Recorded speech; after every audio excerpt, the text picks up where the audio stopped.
Peut-être qu'en ce moment, tu passes par des moments très difficiles et en plus de ça, tu te sens coupable de passer par ces moments. Mais laisse-moi te dire que la Bible ne nous promet pas une vie sans épreuve, une vie sans douleur. Dans le Proverbe 24 au verset 16, il est écrit que 7 fois le juste tombe et il se relève. Ta victoire ne dépend pas du nombre de fois où tu tombes. Ta victoire dépend du nombre de fois où tu te relèves. C'est uniquement si toi, tu abandonnes la partie que tu perds tout espoir de victoire.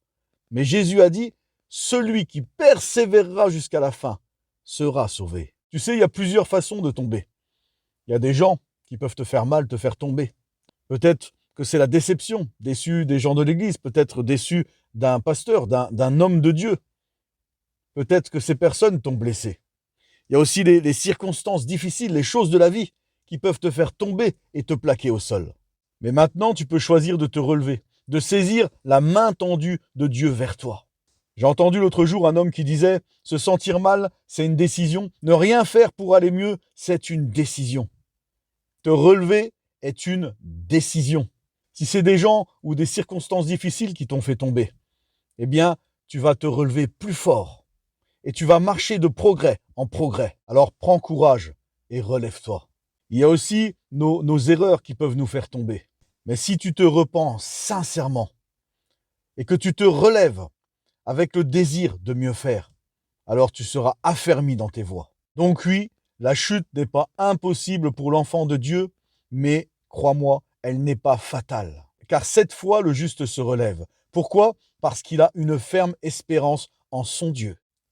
Il y a quelque temps, j'ai vu un film et dans ce film, il y a un homme, il veut s'assujettir le peuple pour leur voler leur territoire.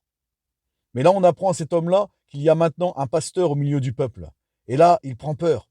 Il dit un peuple sans son moral, sans espoir, il est fichu. Mais un pasteur, il va leur redonner de l'espoir. Et un peuple avec une seule petite goutte d'espoir, eh bien, il va s'accrocher pire qu'une tique à un chien. Mon frère, ma sœur, Dieu est le Dieu de l'espérance. Vous connaissez tous Rocky Balboa et un beau passage motivant dans un de ses films où il parle à son fils et lui explique que la vie, ça va le plaquer au sol et le maintenir au sol en permanence s'il se laisse faire. Mais il lui explique que l'important, c'est pas la force des coups que lui donne, mais que l'important, c'est d'encaisser les coups tout en continuant à avancer.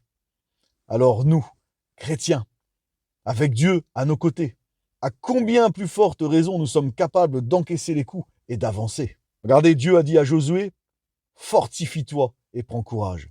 Ce n'est pas fini. Relève-toi, fortifie-toi et prends courage.